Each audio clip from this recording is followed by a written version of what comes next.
2026ல business பண்றதுக்கு easiest way என்ன தெரியுமா? லேப்டாப் கூட தேவையில்ல, ஒரே ஒரு ஸ்மார்ட் போன் இருந்தா போதும், இந்தியா ஃபுல்லா நம்மளோட ப்ராடக்ட்டை நம்மளால செல் பண்ண முடியும். ஆனா நிறைய பேருக்கு இருக்கிற டவுட் என்னன்னா, இ-காமர்ஸ் பிசினஸ்லாம் பெரிய விஷயம், அமேசான், பிளிப்கார்ட் மாதிரி பெரிய பெரிய வெப்சைட்ல எல்லாம் நம்மளால செல் பண்ண முடியுமா?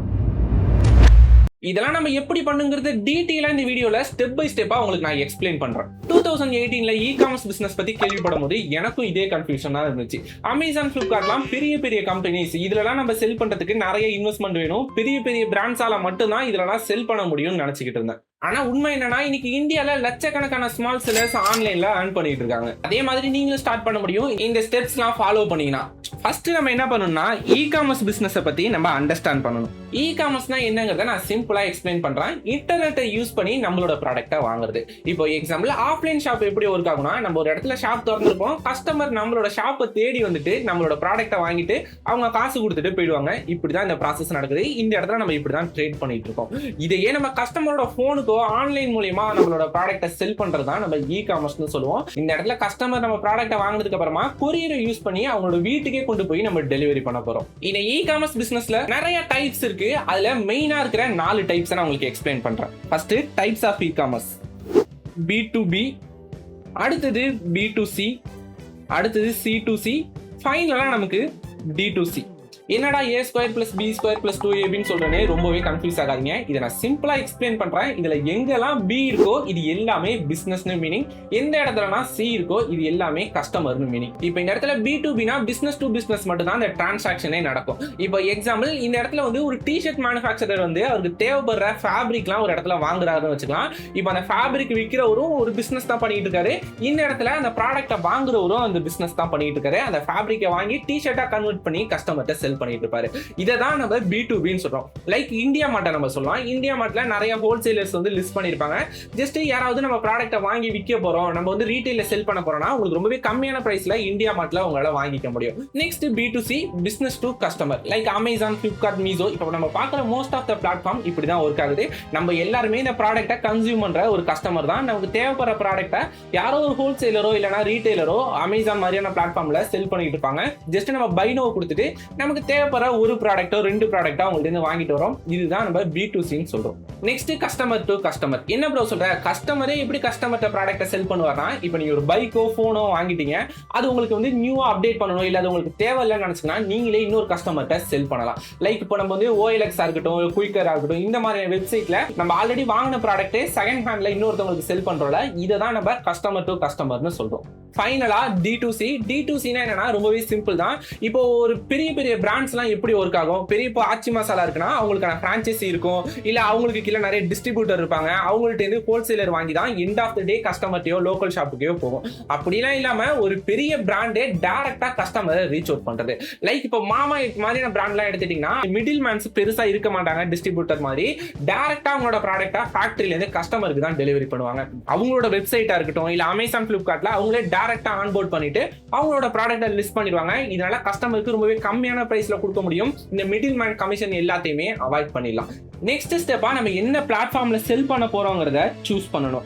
ஜஸ்ட் இப்போ நீங்க என்ன டைப் ஆஃப் பிசினஸ் சூஸ் பண்ண போறீங்கிறத ஃபர்ஸ்ட் நீங்க சூஸ் பண்ணிக்கணும். எக்ஸாம்பிள் நீங்க வந்து நிறைய ஹோல்சேலர் ப்ராடக்ட் தான் செல் பண்ண போறீங்கன்னா உங்களுக்கான பிளாட்ஃபார்ம் வந்து B2B-ஆ இருக்கும். அப்போ இந்தியா மார்ட் மாதிரியான வெப்சைட்ல நீங்க செல் பண்ற மாதிரி இருக்கும். இல்ல நீங்க வந்து ஓல்டு ப்ராடக்ட் தான் செல் பண்ண போறீங்க, இப்போ செகண்ட் ஹேண்ட் பைக்கா இருக்கட்டும், போனா இருக்கட்டும், இந்த மாதிரியான ப்ராடக்ட் தான் நிறைய செல் பண்ண போறீங்கன்னா நீங்க டைரக்டா வெப்சைட் ஓபன் பண்ணி செல் பண்ணிடலாம். அப்படி இல்லைன்னா இப்போ இந்த குயிக்கரா இருக்கட்டும், OLX மாதிரியான பிளாட்ஃபார்ம்ல உங்களோட ப்ராடக்ட்டை லிஸ்ட் பண்ணி நீங்க செல் பண்ணலாம். இதுல நான் என்ன ப்ரிஃபர் பண்றேன்னா, இப்போ உங்களோட கோல் வந்து லாங் டேர்ம்ல இருக்கு, ஒரு பெரிய பிராண்ட் பில்ட் பண்ணி அதுல இருந்து நிறைய நீங்க ரெவென்யூ பண்ணணும்னு நினைச்சீங்கன்னா உங்களுக்கு பெஸ்டான டைப் என்னன்னா B2C-ஆ தான் இருக்கும். இப்போ நம்ம B2C ஃபார்மேட்ல தான் செல் பண்ண போறோம், டைரக்டா கஸ்டமர்ட்ட தான் நம்ம ப்ராடக்ட்டை ரீச் அவுட் பண்ண போறோம்னு வச்சுக்கலாம். இதுல நம்ம செல் பண்றதுக்கு 2 வே இருக்கு. ஃபர்ஸ்ட் நம்மளோட ஓன் வெப்சைட்ல நம்ம செல் பண்ண முடியும்.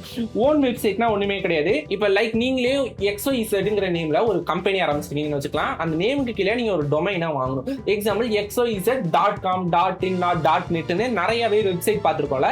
இந்த மாதிரி உங்களுக்கு எது வேணுமோ அதுக்கு பக்கத்துல .com, .in வாங்குறதா நம்ம டொமைன் சொல்லுவோம். ஜஸ்ட் அது வாங்கினதுக்கு அப்புறமா அதுல கஸ்டமர் வந்து நம்மளோட ப்ராடக்ட்டை ரீச் அவுட் பண்றதுக்காக இருக்கட்டும், நம்மளோட என்னென்ன லிஸ்டிங்ஸ்லாம் இருக்குன்னு பாக்குறதுக்காக இருக்கட்டும், இதுக்கு நம்ம ஒரு போஸ்டிங் வாங்குற மாதிரி இருக்கும். இது எல்லாத்தையுமே கம்பைன் பண்ணதுதான் நம்ம ஒரு வெப்சைட்னு சொல்லுவோம். யாராவது கஸ்டமர் XYZ.com போட்டாங்கன்னா அவங்களுக்கு நம்மளோட ப்ராடக்ட் எல்லாமே ஷோ ஆகும். இருக்கும், அது எல்லாமே அவங்களால பை பண்ணவும் முடியும். இல்ல கஸ்டமர் ஆர்டர் பிளேஸ் பண்ணதுக்கு அப்புறமா டைரக்டா அவங்களோட அட்ரஸ்க்கே நம்ம அந்த ப்ராடக்ட்டை போய் டெலிவரி பண்றது தான் இந்த ஓன் வெப்சைட் கான்செப்ட்னு சொல்லுவோம்.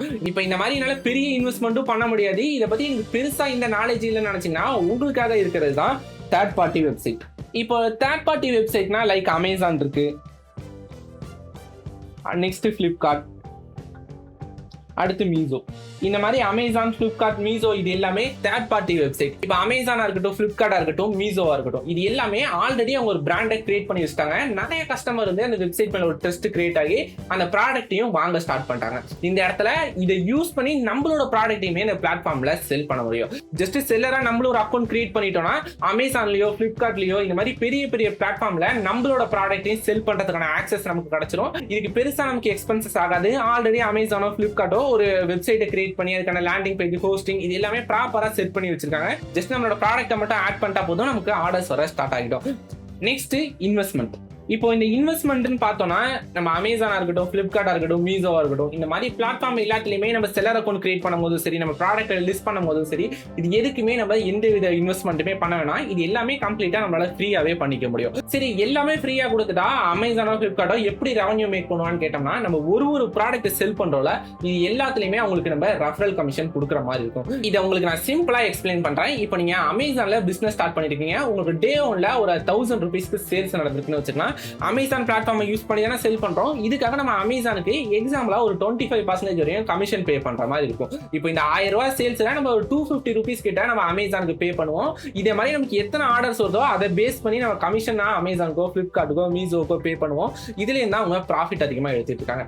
இப்போ நம்ம ஃபர்ஸ்ட் டைமா இ-காமர்ஸ் பிசினஸ்ல வரோம்னா ஓன் வெப்சைட்டை கம்பேர் பண்ணும்போது இந்த மாதிரி தேர்ட் பார்ட்டி வெப்சைட்ல செல் பண்ணோம்னா நமக்கு ரொம்பவே அந்த ப்ராசஸ்லாம் ஈஸியா இருக்கும். ஏன்னா ஆல்ரெடி டொமைனோ, லேண்டிங் பேஜும் அவங்கள்ட்ட இருக்கு. ஜஸ்ட் அதை யூஸ் பண்ணி நம்மளோட ப்ராடக்ட்டை நம்ம செல் பண்ணிக்க முடியும். அதோட இல்லாம நமக்கு ஒரு ஆர்டர் வந்துச்சுன்னா ஓன் வெப்சைட்டை நம்மளே கஸ்டமருக்கு கொரியர்லாம் அரேஞ்ச் பண்ணி கஸ்டமருக்கு ரீச் அவுட் பண்ற மாதிரி இருக்கும். ஆனா அமேசானோ, ஃபிளிப்கார்ட்டோ, மீசோவோ அவங்களுக்குன்னு ஒரு கொரியர் பார்ட்னர் வச்சிருக்காங்க, இல்லைன்னா நிறைய கொரியர் பார்ட்னரோட டைப் பண்ணி வச்சிருக்காங்க. உங்களுக்கு ஒரு ஆர்டர் வந்துச்சுன்னா உங்களோட அட்ரஸ்க்கே வந்து அந்த ஆர்டரை பிக்கப் பண்ணிட்டு கஸ்டமரோட அட்ரஸ்க்கு போய் டெலிவரி பண்ணிடுவாங்க. அதனால இனிஷியல் ஸ்டேஜ்ல பெருசா உங்களுக்கு நாலேஜ் இல்லைனால பிரச்சனை இல்லை. இந்த பிசினஸ்லாம் எப்படி ஒர்க் ஆகுதுன்னு ஈஸியா நீங்க ஃபைண்ட் பண்ணலாம். இந்த பிசினஸ் பண்றதுக்கு உங்களுக்கு ரொம்பவே ஈஸியா இருக்கும். இந்த இ-காமர்ஸ் பிசினஸ் பண்றதுக்கு இன்வெஸ்ட்மெண்டே வேணாமா? இந்த இன்வெஸ்ட்மெண்ட் பத்தி பார்க்கறதுக்கு முன்னாடி தி சீக்ரெட் புக்ல ஒரு ஸ்டோரி இருக்கும், அதை மட்டும் நான் உங்களுக்கு ஷேர் பண்றேன். இப்போ நைட் டைம்னு இமேஜின் பண்ணுங்க, நீங்க பைக்ல டிராவல் பண்ணிட்டு இருக்கீங்க. அந்த ரோடு ஃபுல்லாவே ரொம்பவே டார்க்கா இருக்கு. நீங்க சென்னையை போய் ரீச் பண்றதுக்கு இன்னும் 20 kilometers டிஸ்டன்ஸ் இருக்கு. உங்க பைக் ஹெட்லைட்ல இருந்து ஒரு வெளிச்சம் பக்கத்துல இருக்கிற ஒரு 5 மீட்டர் டிஸ்டன்ஸ்க்கு தான் தெரியுது. ஆனா நீங்க போக வேண்டிய தூரம் வந்து 20 கிலோமீட்டர் இருக்கு. அப்ப நீங்க என்ன பண்ணுவீங்க? உங்களோட பைக்கை ஸ்டார்ட் பண்ணிட்டு அந்த 5 மீட்டர் டிஸ்டன்ஸை கவர் பண்ண ட்ரை பண்ணுவீங்க. அந்த 5 மீட்டர் ரீச் பண்ணதுக்கு அப்புறமா அடுத்த 5 மீட்டர் உங்களுக்கு கிளியரா தெரியும். இதே மாதிரி உங்களால 20 கிலோமீட்டரையும் கடந்து உங்களோட டெஸ்டினேஷன் சென்னையை ரீச் பண்ண முடியும். அதே மாதிரி தான் இந்த இ-காமர்ஸ் பிசினஸும். உங்கள்கிட்ட பிரிண்டர் இல்ல, கம்ப்யூட்டர் இல்ல, இல்ல ஹையர் அண்ட் லேப்டாப் இல்ல, இந்த மாதிரி எந்த வித ப்ராப்ளமுமே இல்லாம உங்கள்கிட்ட என்ன இருக்கோ அதை வச்சு ஸ்டார்ட் பண்ணீங்கன்னா நெக்ஸ்ட் 5 மீட்டரா நீங்க இந்த ஜர்னியை ஈஸியாவே கம்ப்ளீட் பண்ணிட முடியும். இப்போ இந்த இடத்துல நீங்க தான் டிசைட் பண்ணுவோம், உங்கள்கிட்ட இருக்கிறத வச்சு இப்போ நீங்க பிசினஸ் ஸ்டார்ட் பண்ணலாமா, இல்ல உங்களுக்கு தேவையான எல்லா எக்யூப்மெண்ட்ஸும் கிடைச்சதுக்கு அப்புறமா ஸ்டார்ட் பண்ணலாமான்னு. Next documentation. இப்போ இந்த டாக்குமெண்டேஷன் பார்த்தோம்னா, இப்போ நம்ம ஸ்டார்டிங்லேயே சொல்லியிருந்தோம் அமேசான், ஃபிளிப்கார்ட், மீசோ மாதிரி தேர்ட் பார்ட்டி வெப்சைட்லாம் நம்மளும் செல்லரை ஆன்போர்ட் பண்ணிக்க முடியும், நம்மளோட ப்ராடக்ட் அந்த வெப்சைட்ல செல் பண்ண முடியும்னு சொல்லியிருந்தோம். இதுல நம்ம செல்லர் அக்கௌண்ட் கிரியேட் பண்றதுக்கு எல்லாரும் கிரியேட் பண்ணிக்க முடியாது. இதுக்கு ஒரு சில டாக்குமெண்டேஷன் நமக்கு தேவை. இதெல்லாம் நம்ம சப்மிட் பண்ணி தான் அமேசான்லயோ, ஃபிளிப்கார்ட்லயோ நம்மளால செல்லர் அக்கௌண்ட் கிரியேட் பண்ண முடியும். அந்த டாக்குமெண்டேஷன் பார்த்தோம்னா உங்களுக்கு கண்டிப்பா GST தேவைப்படும். நெக்ஸ்ட் பேன் கார்டு, அடுத்தது பேங்க் அக்கௌண்ட், ஃபைனலா ட்ரேட்மார்க். இதுல மேனிட்டரியான டாக்குமெண்ட் பார்த்தோம்னா, நீங்க அமேசான்லயோ, ஃபிளிப்கார்ட்லயோ செல் பண்றீங்கன்னா உங்களுக்கு கண்டிப்பா GST தேவைப்படும். ஏன்னா உங்களோட ப்ராடக்ட் வந்து ஒரு ஸ்டேட்ல இருந்து இன்னொரு ஸ்டேட்டுக்கு நம்ம டிரான்ஸ்ஃபர் பண்ற மாதிரி இருக்கும். இந்த ரூல் படி பார்த்தோம்னா உங்களோட இன்வெஸ்ட்மெண்ட் எவ்வளவு அதிகமா இருந்தாலும் சரி, கம்மியா இருந்தாலும் சரி, GST இருந்தா மட்டும் தான் உங்களோட ப்ராடக்ட்டே நீங்க ஒரு ஸ்டேட்ல இருந்து இன்னொரு ஸ்டேட்டுக்கே செல் பண்ண முடியும். அதனால கண்டிப்பா உங்களுக்கு GST தேவைப்படும். இதுவே நீங்க மீசோல பாத்தீங்கன்னா உங்களோட தமிழ்நாட்டுக்குள்ளேயே மட்டும் உங்களோட செல்லர் அக்கௌண்ட் கிரியேட் பண்ணிட்டு உங்க ப்ராடக்ட்டை லிஸ்ட் பண்ண முடியும். இதுக்கு உங்களுக்கு GST எல்லாம் எதுவுமே தேவைப்படாது. அதுக்கு பதிலா என்ரோல்மெண்ட் ஐடின்னு மட்டும் ஒரு நம்பர் கேட்பாங்க. கொடுப்பாங்க. ஜஸ்ட் உங்களோட பேன் கார்டு மட்டுமே வச்சுட்டு அதை உங்களால ஈஸியா ஜெனரேட் பண்ணிக்க முடியும். ஆனா இதுலயுமே ஒரு சில டிராபேக்ஸ் இருக்கு. நீங்க பேன் கார்டு மட்டும் வச்சுட்டு இந்த மாதிரி என்ரோல்மெண்ட் ஐடியில மீசோல செல் பண்ண ஸ்டார்ட் பண்ணீங்கன்னா அகைன் நீங்க ஜிஎஸ்டி வச்சுட்டு இந்தியா ஃபுல்லா இருக்கிற கஸ்டமர் ரீச் பண்றது கொஞ்சம் கஷ்டமான ப்ராசஸா இருக்கும். என்னோட பெஸ்ட் சஜஷன் என்னன்னா, நீங்க பிசினஸ்க்குள்ள வரீங்கன்னா கண்டிப்பா நீங்க ஜிஎஸ்டி எடுத்துட்டு ஸ்டார்ட் பண்ணுங்க.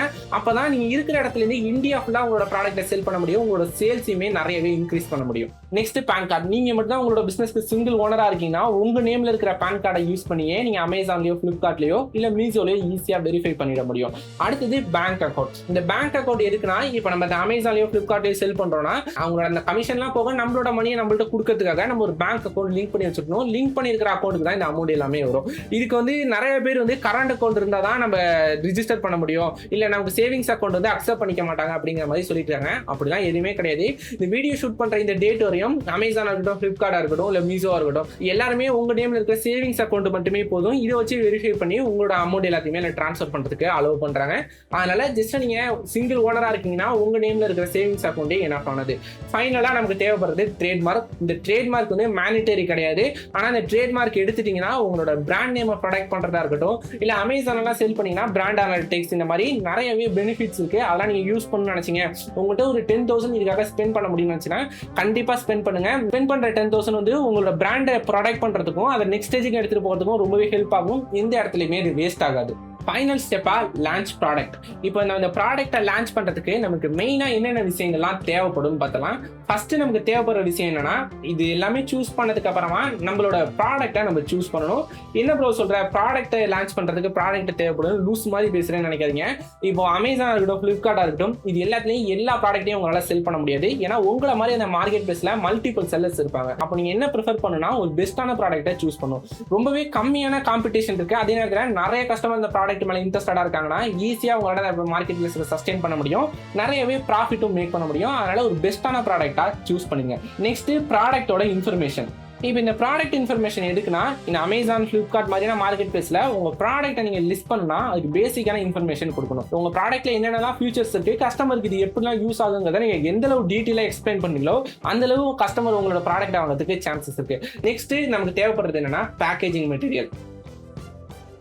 இப்போ இந்த பேக்கேஜிங் மெட்டீரியல் எதுக்குன்னா, நம்ம ப்ராடக்ட் ஆர்டர் வந்ததுக்கு அப்புறமா நம்ம ஷிப்பிங்ல தான் கஸ்டமர்கிட்ட போய் ரீச் அவுட் பண்ற மாதிரி இருக்கும். இதுக்காக பேசிக்கான ஒரு பாலி கவரா இருக்கட்டும், இல்ல அந்த ப்ராடக்ட்டை பேக் பண்ற மாதிரியான காட்டன் பாக்ஸா இருக்கட்டும், இந்த மாதிரி உங்க ப்ராடக்ட் டேமேஜ் ஆகாம கஸ்டமரை போய் ரீச் அவுட் பண்றதுக்காக நம்ம பேக்கேஜிங் மெட்டீரியல் நம்ம தான் இதுக்கு பர்ச்சேஸ் பண்ற மாதிரி இருக்கும். இதுல நம்ம பண்ண போற ஃபைனல் ஸ்டெப்பா மார்க்கெட்டிங்.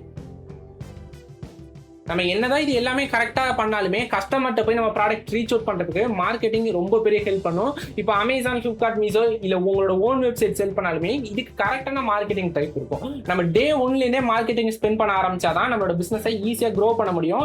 இன்னைக்கு இந்த 2026ல மார்க்கெட்டிங் இல்லாம நம்மளோட பிசினஸை நெக்ஸ்ட் ஸ்டேஜுக்கு கண்டிப்பா எடுத்துட்டு போகவே முடியாது. இப்போ இது எல்லாத்தையும் பத்தி நீ டீடைலா தெரிஞ்சுக்கணும். அமேசான்ல எப்படி நம்ம ப்ராடக்ட்டை லிஸ்ட் பண்றது, எப்படி நம்ம கரெக்டான ப்ராடக்ட்டை சூஸ் பண்றது, எப்படி நம்ம மார்க்கெட்டிங் பண்றது தெரியலனா நீங்க பார்ட் 2 கமெண்ட் பண்ணுங்க. நம்ம கண்டிப்பா நம்ம அடுத்த பார்ட்ல இது எல்லாத்தையுமே கவர் பண்ணுவோம். இது எல்லாத்தையும் நீங்க மிஸ் பண்ணாம பார்க்கிறதுக்கு ஜஸ்ட் அந்த சப்ஸ்கிரைப் மட்டும் அழுத்திடுங்க.